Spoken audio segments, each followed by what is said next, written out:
Now, I need to move on to baby Sophie Tucker, who is only 3 months old, but she's on her way to theatre for her third major operation. Sophie was born with such malformed arteries around her heart that they were crushing her gullet and windpipe, leaving her struggling to feed or even breathe. Now surgeons are going to try and untangle the blood vessels. If it works, Sophie's parents will finally be able to take their daughter home. It's been an emotional roller coaster, I suppose. We've had very good highs and some sad lows, but all the way through we try and put on a brave face. Inwardly, you know, you're mixed and confused and not sure. You always hope for the best, but you accept some days the news isn't necessarily what you want it to be. Today, surgeons hope to work out a way to free up Sophie's gullet so she can feed normally. Her condition is extremely rare, and her parents know that even for such a specialist team of surgeons, it will often be uncharted territory.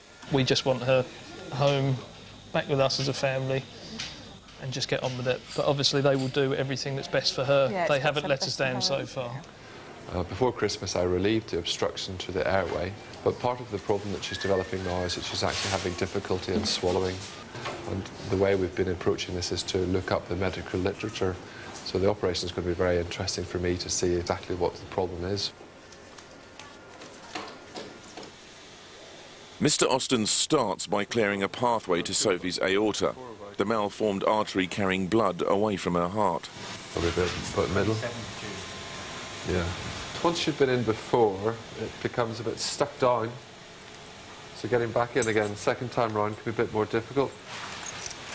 The lung gets stuck to the chest wall, so in taking it down, you can make little holes into the lung, and we've made a couple of holes. But all in all, it's not looking too bad getting in here at the minute. Once in the right place, he goes about finding the remaining section of artery that's been squashing Sophie's gullet. It's still behind the esophagus. But it'll never be in front of it. No, but But that is the right arch, Andrew. And then the windpipe is in there, you see that?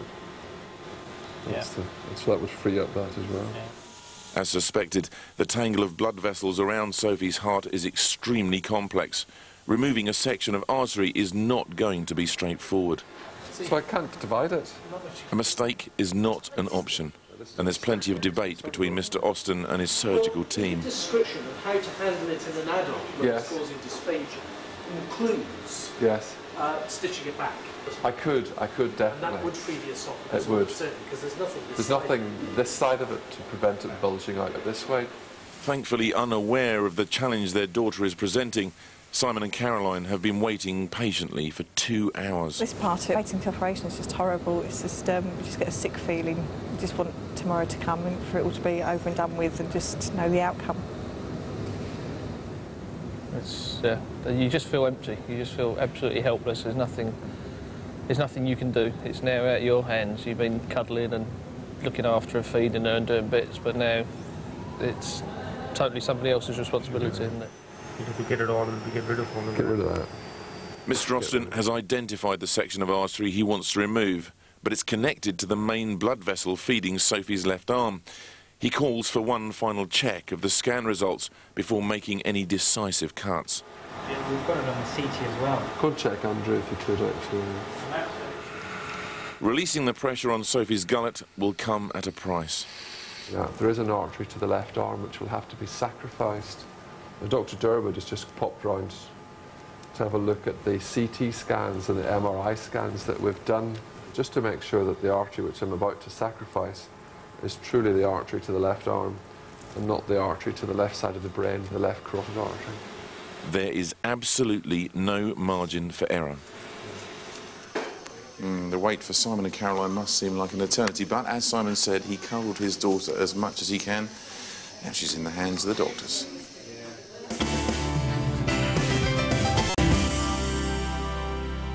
Thank you very much. Fascinating stuff. 3-month-old Sophie was born with such a malformed heart that the tubes around it were strangling her from the inside. You remember the artery carrying blood out of Sophie's heart was crushing her windpipe and gullet, making feeding and breathing difficult. Surgeons are now at the critical point in Sophie's third operation, struggling to decide how to disentangle her heart. We'll do then what we're planning to. We'll ligate that left. The surgical team continue to pore over Sophie's scan results as they decide how best to proceed. Outside, her parents are beginning to suspect that the operation has not been entirely straightforward. I've popped up just to see that everything's okay and basically expecting that she might be back and I could come and get Caroline. While I was there, Andrew Durwood came rushing in, all in his surgical gowns and bits and pieces, and he just wanted reassurance from the scans. It's added a little bit to the tension at the moment because we thought she'd be out by now. That'll free up the esophagus. And then there'll be nothing compressing on the trachea. That's the last I want to hear of it. 3 tense hours go by before surgeon Connell Austin feels ready to make the decisive cut and remove the section of artery that's stopping Sophie from swallowing. It won't be long before the Tucker family has a new souvenir, the offending section of artery. There, Dr. Durwood, there's a present. Put it in the pot. Because of its position, Mr. Austin has been forced to disconnect the main artery carrying blood to Sophie's left arm. But at such a young age, the rest of her blood vessels will compensate for the loss. Even though Sophie's heart is so tiny, Mr. Austin is able to show us the remarkable results he's achieved. The shots of the inside of Sophie's chest are quite graphic, so please look away for the next 20 seconds if you don't want to see them. See that the gullet is now completely free throughout its length. Left subclavian is this one here. That's the artery to her left arm. It's just been sacrificed. But even when you look at it, you can see it pulsating, so it's already got enough tiny blood supply going into it. So as they say, the proof of the pudding will be in the eating. If the baby's able to swallow in the next few weeks. After an operation lasting nearly 5 hours, Sophie is sent straight to intensive care to recover, her breathing controlled by a ventilator. The surgery has gone well, but until Sophie starts to feed again, it's difficult to know how well. That's the size of the main blood vessel that's now supplying the lower half of her body. Yeah. And in actual fact, you can tell that the artery to the left hand is doing well because the saturation probe is on her left hand and it's working exactly as it was beforehand. Excellent. So there shouldn't be problems. Thank you so much. Right, thanks, Simon. See you. The relief once she came out of theatre and just seeing her, it's always a shock to see her come out because she's ventilated, and no child coming out of theatre or no adult looks at their best, but within a day or so she just, she's come back to the Sophie that we know and love, and well, she's majorly on the road to recovery as far as I'm concerned, without getting too excited about it. Sophie makes good progress, and a couple of days later, Mum and Dad are waiting nervously as the ventilator is disconnected. Good. That's it, all done. Brilliant. Hello, sweetheart. Look, that's you breathing on your own. She looks a bit shell-shocked. She'll continue to need the help of a little oxygen for the foreseeable future, but she is breathing by herself again. But the Tuckers are soon facing another unexpected setback. Doctors have sent Sophie's latest blood sample to the genetics lab. The discovery they make unlocks the key to her rare condition, but it comes as a huge shock to the family. We've had a genetic counsellor come over and see us because it can affect children in numerous ways, from cleft palate to heart conditions, kidney, an endless list of conditions. The future may not be as clear-cut for Sophie as the Tuckers had hoped. Just doesn't seem fair, really, does it? The discovery that Sophie has a genetic condition is another in a long line of blows to her family. We'll be with them later as they wait in hope for the news that they've been praying for all along, that they can finally take their little girl home.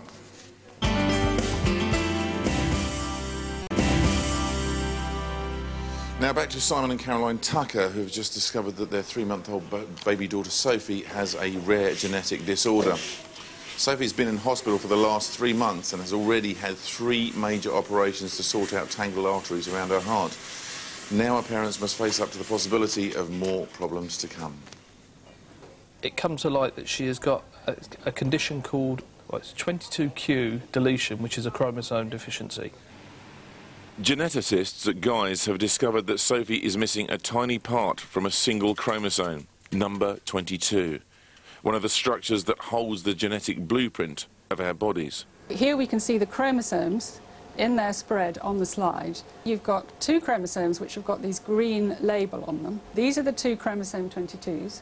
The red probe is a specific probe for the region of 22 that is deleted, and you can see that only one of these chromosome 22s has this sequence. The sequence is missing on the other 22. Only 1 in 4,000 children are born with Sophie's genetic pattern. In addition to heart defects, it's a condition that can cause a whole range of other problems, including learning difficulties and a weak immune system. Now, we're hoping that she's had her condition, which was a heart problem, and the aorta problems, which has been rectified now. So it's the case of we're just going to have to be monitored as we go.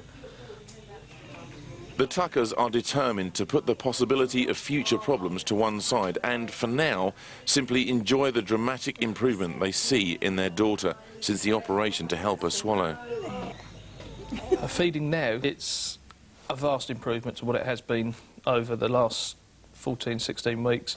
She's actually tolerating her food, she hasn't vomited, so as far as everyone's concerned, she's on the road to recovery, really. She just looks good. She looks like, a baby that just needs to grow now. I think slowly but surely with Sophie, but she's doing really, really well. Having seen little else but hospital ceilings her entire life, Sophie starts to enjoy visits to a special sensory room that gives the whole family a chance to unwind.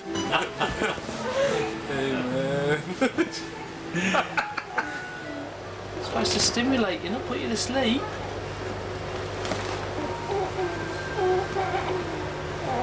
Finally, after more than 4 months in hospital, doctors bring the news that the whole family has been waiting to hear.